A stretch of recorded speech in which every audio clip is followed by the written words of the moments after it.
CNN Coming to America was clearly designed to be crowd-pleasing back when crowds were possible, and as such it's among the few movies redirected from theaters to streaming that have genuinely lost something because of it. That said, it's still a good deal of fun, reassembling old faces from the 1988 original while adding plenty of new ones. The first movie came at the height of Eddie Murphy's rise to box office stardom, after a string of hits in the 1980s. The new film follows a rousing comeback with Dolomite Is My Name and his triumphant Emmy-winning return to Saturday Night Live, with more nostalgia, including plans for another Beverly Hills Cop sequel. At its core, Coming to America presented a simple and sweet fairy tale about a pampered prince traveling to Queens in search of true love. Yet the movie spent much of its time simply serving as a zany showcase for Murphy and Arsenio Hall, spending ample time in the makeup chair for their barbershop characters. And directed by Dolomite's Craig Brewer, Coming to reprises all of that, with a nicely cast next-generation element that essentially replays the plot from a different angle. As a bonus,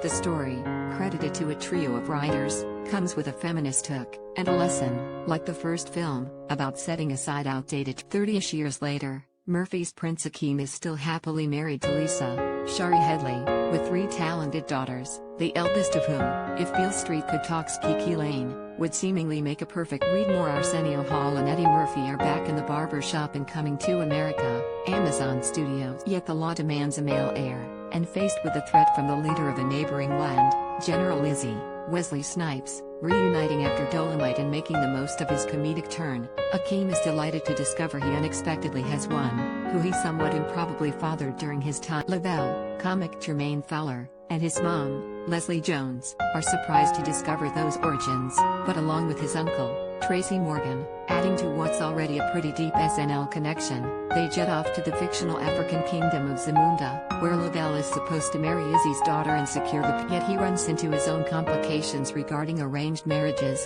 which isn't helped by the seeming injustice of bypassing Akeem's. If that sounds a little busy, much of it is really just an excuse to turn Murphy and Hall loose again on their old shtick, augmented by almost too many cameos to mention, up to and including the closing credits. Fortunately, the film is peppered with some very funny lines, like Lavelle telling Hall's semi that he dresses like a slave from the future, and in very meta fashion badmouthing American movies for relying on sequels that nobody. It's frankly hard to tell how well the movie would have fared at the box office, but it does make one miss the theatrical experience, if only to share in the reaction when someone like James Earl Jones appears on screen. In that respect, this very nostalgic, mildly entertaining movie possesses a rather timely undercurrent, even if its delivery via Amazon, like most issues facing Zamunda's royal family, amounts to a high-class prop. Coming to America premieres March 5 on Amazon.